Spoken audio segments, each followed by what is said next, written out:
और पाकिस्तान में सबसे पहले जो प्रोफेशनलिज्म के लिहाज सबसे पहले स्टैंडर्ड रिकॉर्ड करवाए थे ना, वो मैंने और सकलैन ने करवाए थे। हमने 2021 में करवाए थे। और तब और जो हमारे रिकॉर्ड करने वाला था ना, उसको भी नहीं पता था कि स्टैंडर्ड रिकॉर्ड होता है कैसे। आप ये देखिए, बस हो रहा है।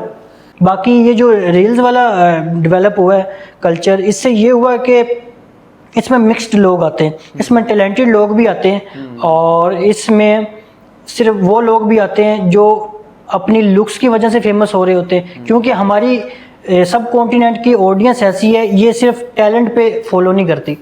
तो अगर किसी के 2-4 लाख फॉलोअर्स हैं और उसके लाइक्स हाइड्स हैं, तो मतलब फेक फॉल। और हाइड वाला सबसे पहले जिसने हाइड किए होते ना लाइक, वो उसके फेक है। चाहे उसके ऑर्गेनिक भी, मैं उसको मानता नहीं हूँ। हाइड क्यों किए भाई?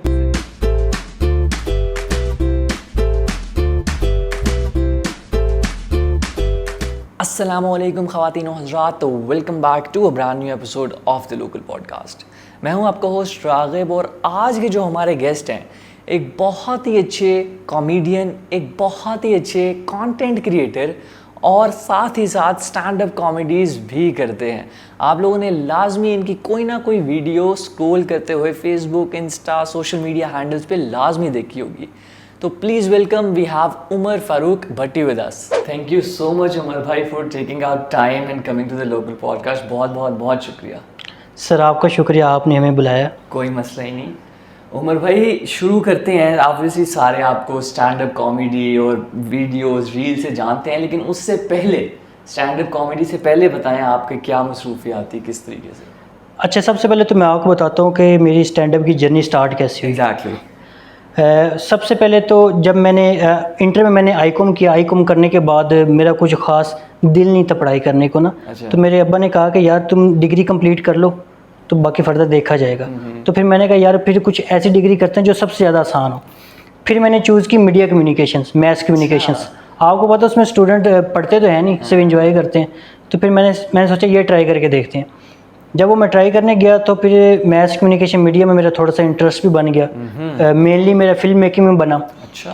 और फिर मैं पहले भी काफ़ी शरारती बच्चा था, तो यूनिवर्सिटी में भी काफ़ी शरारतें थी मेरी। अच्छा। तो फिर स्टेज पे जाके परफॉर्म करना, जब भी कोई टीचर्स वगैरह कहते कि परफॉर्म करना है, तो सबसे पहले क्लास में मेरा नाम ही आता था, मैं ही परफॉर्म करता था। वाह।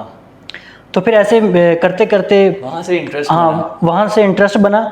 फिर मुझे ना कुछ बच्चे ना देख रहे थे, उनमें से एक सकलैन भी था। सकलैन ने क्या, सकलैन बहुत स्मार्ट है, शुरू से बहुत स्मार्ट है। हाँ, तो सकलैन ने ऐसे किया, सकलैन ने स्टैंड अप शुरू कर दिया, ओपन माइक्स में जाके परफॉर्म करना। और उसने मुझे नहीं बताया। तो एक दफ़ा ऐसे यूनिवर्सिटी से बाहर निकला, हम कैफ़े पे बैठे हुए थे, तो उसने मुझे बताया कि यार मैं अभी भी ना स्टैंड अप करके, मैंने उससे पूछा यार ये क्या सीन है। तो उसने कहा ये ऐसे होता है। तो उसने फिर मुझे बताया कि यार मैंने स्टैंड अप पता किसे दे के शुरू किया। मैंने किसे? कहता तुम्हें दे के शुरू किया। मैंने कहा वो कैसे? कहता यार तुम जो क्लास में परफॉर्म कर रहे होते हो, मैं वही चीज़ स्टेज पे जाके परफॉर्म करता हूँ, सिंपल इज़ दैट। मुझे नहीं पता था।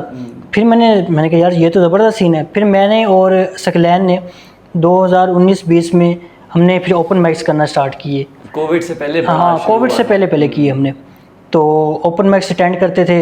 अच्छा, तब ऐसा सीन होता था कि ओपन माइक में भी आपको पे करके परफॉर्म करना पड़ता था।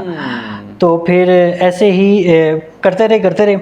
फिर एक ओपन माइक हमने सोचा खुद भी करवा के देख लेते हैं, लोग करवाते क्यों हैं। तो हमने ऐसा किया कि ओपन माइक जब खुद से करवाया ना, पहले तो मैं स्लैंग को रोक रहा था। मैंने कहा यार ये काम हमारे करने का नहीं, हम तो स्टैंड अप कॉमेडियंस, हमने जाके से परफॉर्म करना होता है। तो उसने कहा कि नहीं यार हम करवा के देखते हैं, शायद इसमें कुछ हमें प्रॉफिट भी हो। अच्छा। तो सकलैन ने सारा सेटअप किया, हमने सब कुछ कर लिया। तो तब हमारी कंटेंट वगैरह भी बनाते थे साथ में, कुछ फॉलोइंग भी थी। तो वहाँ से हमें हमारी ऑडियंस भी जनरेट होगी, टिकट्स भी हमारे बिक गए।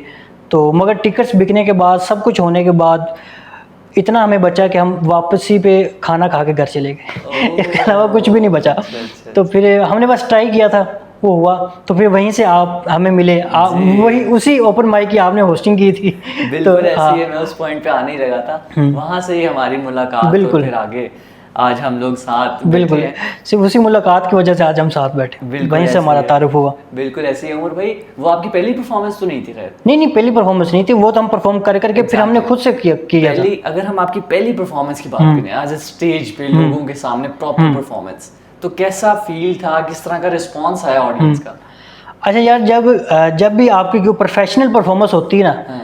एक तो कॉलेज लाइफ में, स्कूल लाइफ Exactly, में, वो तो यूनिवर्सिटी, दोस्त हाँ होते हैं दोस्त और होते हैं, वो कवर थोड़ा- हो जाता है, हाँ। गलतियां भी कवर हो, जब प्रोफेशनल परफॉर्मेंस होती है ना तो उसका प्रेशर भी होता है। एग्जैक्टली। तो फिर एक ऐसा आर्ट जो मैंने आज से पहले कभी परफॉर्म किया ही नहीं था, और पाकिस्तान में तो वैसे कोई नहीं करता, तो फिर उसका अलग से प्रेशर होता है। सही बात है। तो फिर जब मैंने जो स्टैंड अप लिखा था, फिर उसमें भी डाउट था मुझे कि ये चलेगा नहीं चलेगा। फिर वो मैं लिख के याद करके फिर अपने दोस्तों को सुनाता, फिर ये ठीक है कि नहीं है, वो भी कहते हैं, अप्रिशिएट करते हैं, वो दोस्त अप्रिशिएट करते हैं, साथ में जलील भी करते हैं। तो मैं फिर पहली दफ़ा मैंने परफॉर्म किया था स्ट्रिक्टली सोशल के नाम से गुलबर्ग में, हाँ जी, हाँ जी। वहाँ पे मैंने परफॉर्म किया था। वो बड़े अच्छे लोग थे, तो फिर मैंने वहाँ पे पहली दफ़ा परफॉर्मेंस की, तो परफॉर्मेंस भी बस नॉर्मल सी थी, कुछ ख़ास नहीं थी।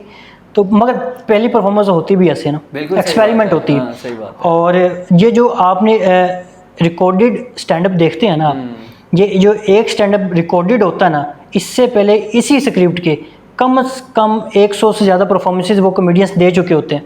अच्छा। होता ऐसा है कि जब कोई स्टैंड अप आर्ट आपने परफॉर्म करना होता है ना, उससे पहले आप सब कुछ लिखते हैं, लिखने के बाद आप फ्री में भी शोज करते हैं, सिर्फ और सिर्फ वो जोक्स टेस्ट करने के लिए। फिर वो आप देखते हैं कि यार ये जोक मेरा चला, ये नहीं चला। जो फिर चलते रहते हैं ना जोक्स, वो सब अलग पे कर देते हैं, जो नहीं चलते वो अलग पे कर देते हैं। जो चले होते हैं उनको पता, उन पे उनको कॉन्फिडेंस होता है कॉमेडियंस को, फिर बात वो है। उन जोक्स पे वो फिर एक स्टैंड अप रूटीन रिकॉर्ड करवाते हैं। ऐसी सही बात। अच्छा, लिखने की अगर हम बात करें, हाँ जी। क्या प्रोसेस है स्टैंड अप कॉमेडीज लिखना? मतलब किस तरीके से आती है अंदर से, क्या किस तरह लिखते हैं आप? अच्छा, ये जो स्टैंड अप लिखने का प्रोसेस है ना, ये ऐसे नहीं है कि जैसे किसी को कोडिंग सिखा रहे हैं कि ए से शुरू करेंगे जेड पे ख़त्म करेंगे, इस तरह से नहीं है। सही बात है। एक तो स्टैंड अप लिखने के लिए और स्टैंड अप करने के लिए आपके अंदर एक अर्ज ज़रूर होनी चाहिए। अगर नेचुरल टैलेंट भी नहीं है ना, अर्ज ज़रूर होनी चाहिए कि यार मैंने ये काम करना है, शौक होना चाहिए आपके अंदर। तो जब तक आपके अंदर वो इंटरेस्ट नहीं डेवलप हो सकता, तब तक वो परफॉर्म भी नहीं कर सकते। तो जब आपके अंदर स्टैंड अप का इंटरेस्ट डेवलप होगा ना, तो फिर वो आप खुद से ट्राई करना शुरू कर देते हो।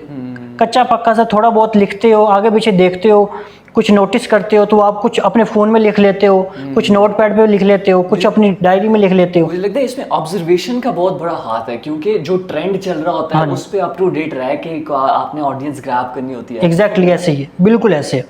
और सबसे ज़्यादा चलते ही वही हैं जो अप टू डेट हो। एग्जैक्टली। हाँ एग्जैक्टली। इससे हट के जो हमारा पंजाबी थिएटर है ना, वो भी उन्हीं पुराने जोक्स पे चल रहा है। वही मैं कह रहा हूँ। हाँ एग्जैक्टली। बट अभी ये है कि जो लेटेस्ट स्टैंड अप कॉमेडियंस आ रहे हैं, इनका यही है कि ये अप टू डेट जोक्स होते हैं इनके, तो इसीलिए इनकी ज़्यादा व्यूअरशिप होती है। तो लिखने का यह जो शौक़ है ना, वो मुझे बचपन से ही था। तो छोटी मोटी स्टोरीज़ वगैरह लिखता था। इसके अलावा कुछ स्कूल में जहाँ पे स्टोरी लिखनी होती थी, तो सबसे बड़ी स्टोरी मेरी लिखी होती थी। तो ऐसे ही बस लिखने का शौक़ था, तो फिर सारी चीज़ें मैंने लिखने में ट्राई कर ली। ड्रामा लिखा, स्क्रिप्ट राइटिंग लिखी, फिर मेरी स्टडीज़ भी मीडिया कम्युनिकेशन थी ना, तो फिर वो मुझसे सब कुछ ही वो लिखवाते थे, स्क्रिप्ट राइटिंग वगैरह सब कुछ। बट जोक जो होता है ना, आपको जोक्स हमेशा उस वक्त आते हैं जब आप नहीं सोचते। जब आप सोचने बैठे ना, तब नहीं आते।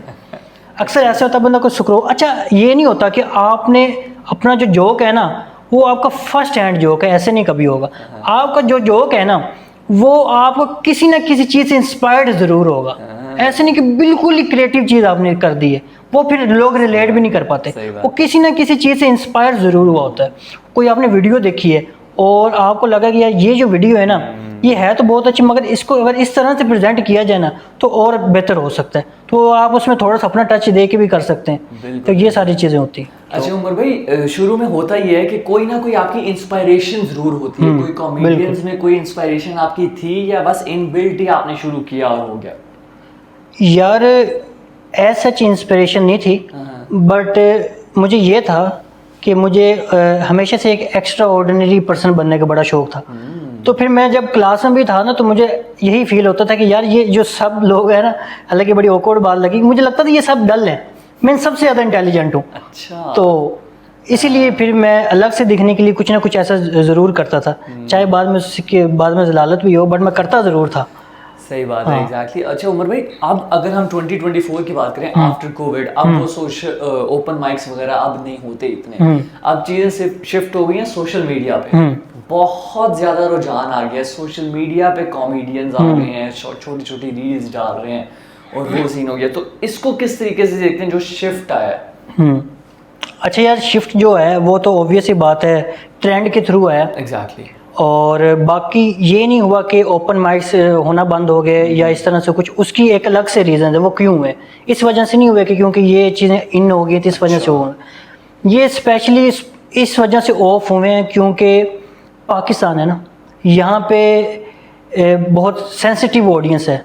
यहाँ पे आप बहुत सेंसिटिव टॉपिक्स हैं जिन पे आप बिल्कुल जोक्स नहीं कर सकते, और अगर आपने जोक कर दिया ना तो फिर या तो आप उठाए जाएंगे या फिर आप मारे जाएंगे। ये दो काम होते हैं पाकिस्तान में। तो अभी किसी मीडिया एजेंसी ने ट्राई किया था स्टैंड अप करवाने का, कराची में वो स्टैंड अप्स हुए थे। तो उन पे इतना ज़्यादा हेट आया ना, तो कोई हिम्मत नहीं करता ट्राई करने की, स्टैंड अप रिकॉर्ड करवाने की ना। और पाकिस्तान में सबसे पहले जो प्रोफेशनलिज्म के लिहाज सबसे पहले स्टैंड अप रिकॉर्ड करवाए थे ना, वो मैंने और सकलैन ने करवाए थे। हमने 2020 में करवाए थे। और तब, और जो हमारे रिकॉर्ड करने वाला था ना, उसको भी नहीं पता था कि स्टैंड अप रिकॉर्ड होता है कैसे। आप ये देखिए, बस हो रहा है यहाँ पे, तो लोगों को ये भी नहीं पता कि स्टैंड अप रिकॉर्ड कैसे होता है, तो फिर रिकॉर्ड होंगे कैसे। तो हमारा दोस्त ही था, हमने उससे बुलाया, तो 2-4 कैमरे वगैरह लगाए, फिर हमने परफॉर्म किया। तो ऑडियंस भी हमारी अपनी थी, बट वो कुछ खास हो नहीं पाया। तो इतना कुछ खास नहीं हो पाया कि सकलैन ने कहा कि यार मैं तो अपलोड ही नहीं करूँगा। अच्छा। हाँ, फिर मैंने कहा यार नहीं यार, इस पर थोड़ी सी मेहनत की, मैं तो अपलोड करूँगा। फिर मैंने वो जो थोड़ा बहुत रिकॉर्ड किया हुआ था वो मैंने अपलोड कर दिया, और फिर इसी तरह से सीन चलता रहा। सही। तो वो जो सोशल मीडिया की हम बात कर रहे थे, तो आई थिंक सोशल मीडिया पे जो अब ज़्यादा रुझान आ गया, ये एक अच्छी बात भी है क्योंकि लार्जर ऑडियंस को रीच कर रहे हैं। एग्जैक्टली। क्योंकि ऑब्वियसली ओपन माइक्स में एक प्रिस्क्राइब्ड ऑडियंस होती है, कमरे में जितने भी हो सकते हैं, लेकिन अब आप रील पोस्ट कर रहे हैं, माशाल्लाह आपकी फॉलोइंग भी बहुत ज़्यादा है। तो अब ना सिर्फ पाकिस्तान में बल्कि बाहर से इंटरनेशनली भी लोग रिलेट करते हैं और लोग देखते हैं। तो ऑडियंस तो ज़्यादा रीच हुई है और इसका फ़ायदा भी हुआ है। एग्जैक्टली, ऑडियंस भी ज़्यादा रीच हुई है।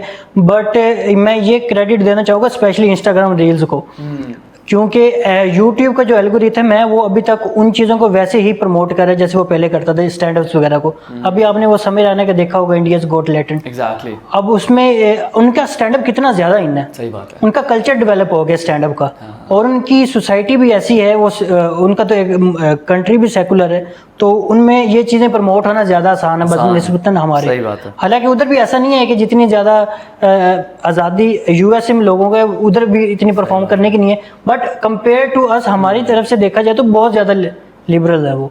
तो उनको अपना आर्ट परफॉर्म करने के लिए काफ़ी सारी स्पेस मिल जाती है। बाकी ये जो रील्स वाला डेवलप हुआ है कल्चर, इससे ये हुआ कि इसमें मिक्स्ड लोग आते हैं, इसमें टैलेंटेड लोग भी आते हैं, और इसमें सिर्फ वो लोग भी आते हैं जो अपनी लुक्स की वजह से फेमस हो रहे होते हैं। क्योंकि हमारी सब कॉन्टिनेंट की ऑडियंस ऐसी है, ये सिर्फ टैलेंट पे फॉलो नहीं करती। तो इसमें दोनों तरह की चीज़ होती है। बट ये है कि जो क्वालिटी वाला कंटेंट होता है ना, वो हमेशा चलता ही है, वो हमेशा चलेगा आपका जो क्वालिटी कंटेंट है। आपने अभी अब्बास बुखारी देखे होंगे। जी जी, अब्बास भाई बहुत क्वालिटी वाला उनका कंटेंट होता है। एग्जैक्टली। और वो चलता भी है। एग्जैक्टली, सही बात है। तो उमर भाई, अभी ओपन माइक्स वगैरह का क्या सीन है, हो रहे हैं, होंगे या कुछ? यार ओपन माइक्स का ना ट्रेंड था 2-4 साल पहले, मगर जब लोगों ने करवा के देखे ना, तो उनमें ना कुछ, ना तो उनको फाइनेंशियली कुछ उसमें से कुछ प्रॉफिट था, और ना ही उनकी वैसे ग्लोबल को रीच हो पा रही थी। तो इसी वजह जो करवाते थे उन्होंने बंद किया, फिर नए उन्हें क्या करवाना था। तो अभी आप भी स्टिक है सोशल मीडिया पे ही, है ना? हाँ, अभी तक मैं सोशल मीडिया पे ही स्टिक हूँ, और साथ में यूट्यूब वगैरह भी कर रहा हूँ। तो अभी तो मेरे 2 चैनल्स हैं यूट्यूब पे। एक तो मैं सोशल इश्यूज कवर करता हूँ, और दूसरे पे सिर्फ और मैंने कॉमेडी रखी हुई है। अच्छा, बेहतरीन। तो उमर भाई, एक चीज़ यही पूछनी थी कि आपने ऑब्वियसली ऑडियंस के सामने भी परफॉर्म किया हुआ है, और अब आप सोशल मीडिया पे कर रहे हैं, तो कौन सी चीज़ ज़्यादा आसान है, in front of the audience या सोशल मीडिया? यार ये दोनों चीज़ें डिपेंड करती हैं कंटेंट कैसा आपका। अगर आपका कंटेंट ऐसा है, यूट्यूब का अगर कंटेंट है ना, वो रिकॉर्ड वो स्पेशली जो यूट्यूब का कंटेंट है, एक जो यूट्यूब की वीडियो है ना, जो अच्छी यूट्यूब की वीडियो, मुझे लगता है कि वो निकालने में आपको 1 हफ्ता चाहिए। अच्छा। और स्टैंड अप इससे 100 गुना ज़्यादा मुश्किल है। स्टैंड अप बहुत मुश्किल काम है, बहुत मुश्किल काम है स्टैंड अप। लोगों को हंसाना, आप सोच नहीं सकते कि अगर आपने कोई जोक किया ना और आपके सामने ऑडियंस बैठी हुई है, कैमरे के सामने आप वो जोक दोबारा से रिपीट कर लेंगे। यही मैं कह रहा था, जब आपने और लाइव ऑडियंस के सामने जोक कर दिया ना अपनी तरफ से, और आपका जो हाथ आगे गया ना, वो आप पीछे लाना बड़ा मुश्किल काम है। वो जो एम्बेरसमेंट वाला काम है ना, वो लाइव ऑडियंस का वो बहुत मुश्किल काम है। बट कंटेंट पे डिपेंड करता है। अगर आपसे कंटेंट से रिलेटेड पूछ रहे हैं ना, तो सबसे ज़्यादा आसान कंटेंट है रील्स वगैरह बनाना। एग्जैक्टली हाँ। और फिर रील्स में भी डिपेंड करता है कि आप किस तरह का कंटेंट बना रहे हैं। अगर तो आप लिपसिंग कर रहे हैं, आप लड़की हैं, तो यही आपका कंटेंट चलेगा। 100 से ज्यादा भी रीटेक्स कर लो तो किसी को नहीं पता होना कोई एक इशू अच्छी गो है वो आपने बस पोस्ट बिल्कुल नहीं। बट ये है कि जब, इसलिए मैंने आपको पहले बताया ना कि जब स्टैंड अप रिकॉर्ड होता है ना, तो वो ऐसे रिकॉर्ड नहीं होता कि आपने कोई स्क्रिप्ट लिखी हुई और जाके टेस्ट करनी है और हंस गए तो हंस गए, नहीं तो नहीं। वो पहले 100 दफ़ा टेस्ट हो चुकी होती है, फिर जाके वो रिकॉर्ड करते हैं, फिर जाके वो एक अच्छी वीडियो तैयार होती है। आपने नोटिस किया होगा कि स्टैंड अप कॉमेडियंस के चैनल्स पे अभिषेक मनियो के चैनल पे मेरे ख्याल में वीडियोस होंगी, उसको स्टैंड अप करते हुए ऑलमोस्ट 8 साल हो गए होंगे, और उसके चैनल पे वीडियोस होंगी 7 या 8। अच्छा, मतलब एक साल में एक वीडियो भी डालता, शायद 2 सालों बाद एक वीडियो डालता वो।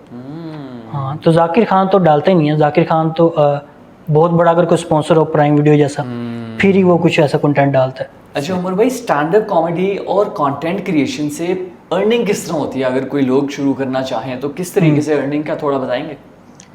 अच्छा यार, कंटेंट क्रिएशन में और स्टैंड अप में जो अर्निंग का जो प्रोसीजर है ना, वो काफ़ी लंबा है। इसमें अगर आप स्टैंड अप कर रहे हैं तो आपको नाम बनाना पड़ेगा, अगर आप कंटेंट क्रिएटर हैं तो आपको फॉलोइंग बनानी पड़ेगी। तो दोनों के लिए आपको पहले तो मेहनत करनी पड़ेगी, अच्छी फॉलोइंग डेवलप करनी पड़ेगी, फिर इससे अर्निंग होती है। मगर अर्निंग होती कैसे है? अगर आप कंटेंट क्रिएटर हैं और अगर आप यूट्यूब कर रहे हैं तो फिर ऑब्वियस बात है आपको यूट्यूब भी पे करता है। फिर अगर आप फिर जो स्पॉन्सर्स भी आपको मिलते हैं ऑब्वियसली आपके कंटेंट के हिसाब से मिलते हैं। तो बट अगर आप सिर्फ इंस्टाग्राम पे फोकस कर रहे हैं, शॉर्ट कंटेंट पे फोकस कर रहे हैं, फिर तो आपको स्पॉन्सर्स मिलते हैं। बट मैं आपको यहाँ पे मैं एक चीज़ क्लियर करना चाहूँगा कि स्पॉन्सरशिप जो देते हैं ना, उनका जो प्रोसीजर होता है वो बड़ा मज़े का है। अगर उन्होंने नोटिस किया है कि उनका कंटेंट आपके कंटेंट में एडजस्ट नहीं हो सकता ना, चाहे आपकी जितनी मर्जी फॉलोइंग है, वो आपको स्पॉन्सर नहीं करेंगे। चाहे आपके जितने मर्जी फॉलोअर्स हैं, उनकी रिक्वायरमेंट में अगर आप पूरा नहीं उतर रहे, और अगर आप मिलियंस ऑफ व्यूज़ लाने के बाद भी उससे अर्निंग नहीं कर पा रहे हैं ना, फिर तो आपको उन व्यूज़ का भी फ़ायदा नहीं है।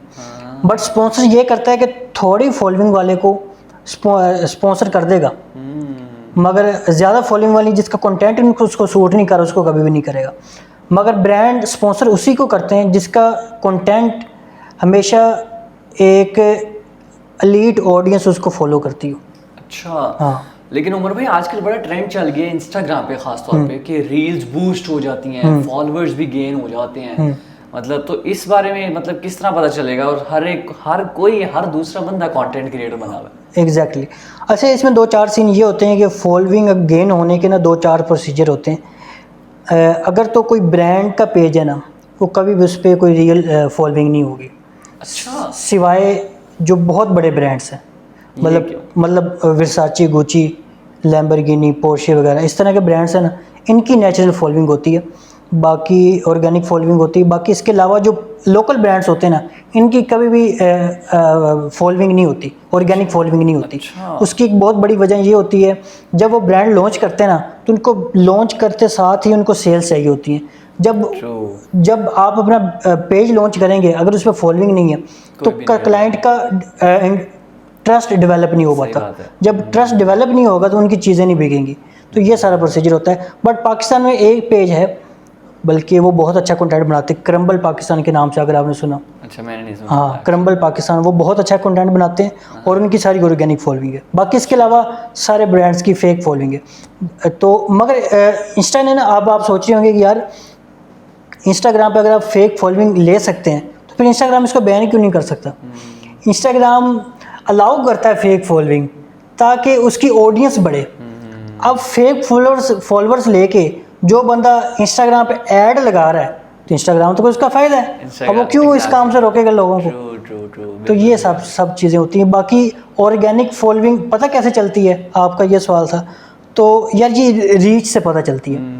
फॉर एग्जाम्पल अगर किसी के 100 के फॉलोअर्स हैं ना, तो उस पर एटलीस्ट 2000 प्लस लाइक्स पर पोस्ट आने चाहिए, लाजमी आने चाहिए। हाँ, बाकी पोस्ट पे भी डिपेंड करता है, मोस्टली 10,000 प्लस का क्रॉस कर जाते सही हैं। बात है। तो इस हिसाब से आप अंदाज़ा लगाना है कि किसी के 10,000 है तो उसके 500-700 तो लाइक्स आने चाहिए। हाँ, तो अगर किसी के 2-4 लाख फॉलोअर्स हैं और उसके लाइक्स हाइड्स हैं तो मतलब फेक फॉल। और हाइड वाला सबसे पहले जिसने हाइड किए होते ना लाइक, वो उसके फेक है चाहे उसके ऑर्गेनिक भी, मैं उसको मानता नहीं हूँ। हाइड क्यों किए भाई? सही बात है, बिल्कुल सही बात है। उमर भाई, जाते जाते मतलब कुछ काफ़ी यंग लोग भी हमें देख रहे हैं जो इस फील्ड में आ जाते हैं, खासतौर पे स्टैंड अप और कॉमेडी और कंटेंट क्रिएशन, तो आप क्या एडवाइस देंगे उनको? यार एडवाइस मेरी यही है कि जब भी आप कंटेंट क्रिएशन में आएंगे तो आपको सीखना पड़ेगा, मेहनत करनी पड़ेगी, गलतियां करनी पड़ेंगी, और कभी भी एक्सपेक्ट मत कीजिएगा कि जब आप कुछ अपलोड करेंगे तो फ़ौरन वायरल हो जाएंगे। और जो लोग फ़ौरन वायरल होते हैं ना, सिवाय टिकटॉकर्स की, क्योंकि वो जो मर्जी गंद बलां कर लें उन्होंने वायरल हो ही जाना होता है, टिकटॉक का एल्गोरिथम ही ऐसा है। बट जो सही से शुरू से वायरल हो जाते हैं ना, फॉर एग्ज़ाम्पल अगर हम एग्ज़ाम्पल लेते हैं अब्बास बुखारी की, तो अब्बास बुखारी ज़रूर पहले कहीं ना कहीं थिएटर करता होगा, सही बात है। कि चीज़ों को बहुत ज़्यादा नोटिस करता होगा। तो ये, और वो समझदार बंदा भी है, ऐसा भी नहीं है नज़र कि भी आता है नज़र भी आता है उसके कंटेंट में, और उसका ह्यूमर भी अच्छा है। Exactly. अब एक बंदा जिसका ह्यूमर भी नहीं अच्छा, उसको कुछ भी नहीं आता, उसको चीज़ें ज़ीरो से स्टार्ट करनी पड़ेंगी। सही बस यही मेरी एडवाइस है कि आप बनाएं ज़रूर, जब तक आप बनाएंगे तो सीखेंगे नहीं। Exactly. तो शुरू करें। अपने आप को टाइम दें, 1 साल का गोल रखें, 1 साल के अंदर मैंने सिर्फ कंटेंट बनाना है, इससे अर्न नहीं करना मैंने कुछ भी। अगर उससे पहले आपकी फॉलोइंग गेन हो जाती है तो हो सकता है कि आप अर्न भी कर लें, बट गोल 1 साल का रखें, इससे कम ना रखें कि 1 साल के अंदर अंदर मुझे ये अपना जो ऑडियंस है ये डेवलप करनी है। उमर भाई, इन द एंड मैं अपने हर गेस्ट से कहता हूँ कि 2 लाइनें शायरी की ज़रूर वो सुनाएं, तो आप भी प्लीज़ कोई सी 2 लाइनें। अच्छा, तो फिर मैं शायरी भी ऐसे सुनाना चाहूँगा जो आपके आज तक किसी गेस्ट ने सुनाई भी नहीं होगी इस तरह से। ज़रूर, क्यों बट हर किसी का अपना ट्रस्ट होता है, उस हिसाब से उसने शेर याद किए होते हैं। वो एक शेर है कि इश्क में बिगड़ गए थे थोड़े बहुत, अच्छा। कि इश्क में बिगड़ गए थे थोड़े बहुत, दिल टूटा तो फिर तोड़े बहुत। वाह लाइफ एक्सपीरियंस शेयर कर दिया मैंने आपके साथ।